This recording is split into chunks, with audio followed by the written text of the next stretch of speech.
Do you pack your camera away when it starts to rain? I mean, really rain. I almost did recently on a trip to Bilbao in Spain. It was pouring down for days on end. But I decided to embrace the conditions, and I'm really glad I did. Rain can make street photography and travel photography so much more interesting. But you need an umbrella. Bad weather often creates far more interesting conditions than sunshine. Street photographers tend to like sunshine because that way we can capture somebody walking through a shaft of light. But those images, they're getting a little bit cliched. You see them everywhere, even though I still shoot them myself. So I was looking for something a little bit different, and rainy conditions actually does give you something different. You're going in a completely opposite direction to the sunshine look. You do need an umbrella, and the problem with umbrellas is you're holding it in one hand and that only gives you one hand to take a photo. So you can't manual focus, which I like to manual focus. So the answer is to use autofocus or zone focusing. Predetermine the distance that you want to shoot at, and then you're set to go. I actually prefer manual zone focusing because I can set it and forget it and then just concentrate on good compositions and capturing the right moment. Now I'm back from my trip, I'm looking at street photography in an entirely different way. I really do think that rainy days in cities are the best conditions for good street photography. Light behaves differently, people move and act differently, and I hate to say it and use the word, but you get a more cinematic vibe, which I kind of like. So here are 3 rainy street photography thoughts that I want to share with you. Rain transforms streets into huge reflective surfaces. You can actually have so much light being reflected around that some photos almost look like HDR images. The most popular technique with lots of rain and reflections is to hold your camera pretty much to the ground in front of a puddle and shoot a subject in the distance and get that subject reflected in the puddle in the foreground of the shot. You've seen that everywhere. It's a little bit of a cliche, so I tried to avoid that. Or the other thing to do is to point your camera down to the ground and shoot into puddles and reflections. I didn't do that either. 2 good things to do actually, but I've got to the point where I'm trying to do things different all the time. Yeah, bit of a rebel. I'm a bit of a rebel. And the other thing is, most of the time I had this 58mm prime or a 40mm prime, not really wide enough, especially for the ground shot with the reflection. You need a wide angle lens for that, for best results. What I was looking for is street lights and store lights reflecting in the wet surfaces and getting compositions packed with color, like this one.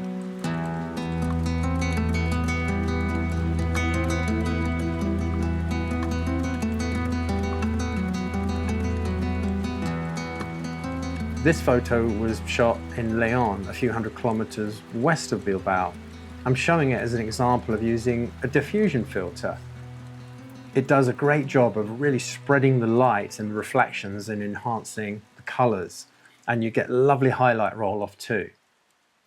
Because I was using a Helios 58mm for this Bilbao trip, I didn't use a diffusion filter because, well, it's an old vintage lens and you get plenty of natural diffusion and imperfections anyway. I didn't really need to enhance it even more. But I think I used a diffusion filter on my 40mm prime because that's a modern autofocus. It's here somewhere. No, I didn't. I didn't use a filter on that either. Anyway, whatever reflections you shoot, they can add lots of depth and complexity into a composition and can be very cool. Now, when it's raining hard, you see umbrellas everywhere, and that totally transforms the streets with all these shapes, all these colorful shapes moving around. I find that really interesting. You can shoot an entire project just on umbrellas. A bright, colourful umbrella can create a really good juxtaposition, standing out from a dull grey background. Lots of umbrellas create visual interest, colours, graphic shapes, and you've also got the opportunity to capture how people are using them, how they walk close together, how they hurry around, their expressions. While I was shooting them, I tried some handheld, longer exposures to create some motion, but wasn't really happy with the results this time round. Here's an image I shot a few years back, much more successfully. So I was shooting really on the street, standing at eye level. You can shoot up if you've got somebody walking across a bridge, for example. There was one shot that I tried, but it just really wasn't working. The conditions weren't particularly interesting. It was just too flat. I wish I'd done more of that because there was lots of bridges there. And the other thing is to get up on top of a bridge and shoot down. So you've got the umbrellas, like the full shape of the umbrellas that you can look down on. Lots of interesting geometrical shots to be had there, but I didn't do that. I don't know why. So umbrellas really communicate rainy days and the mood of the conditions. Highly recommend them. I did find myself shooting from bars a lot. Lots of bars in Spain, in the little back streets, sitting by the window, watching the world rush by, people trying not to get wet. Yeah, I was photographing in bars a lot. It's a lot of fun. I was getting headaches the next morning though. No idea why. When you shoot through windows, you can use the windows as a frame. And you can also take advantage of all the reflections inside, reflecting on the glass and creating layers and visual depth and interest. Let's mention another cliched image that everybody's doing, and that's focusing on a fogged up window covered with raindrops using a shallow depth of field.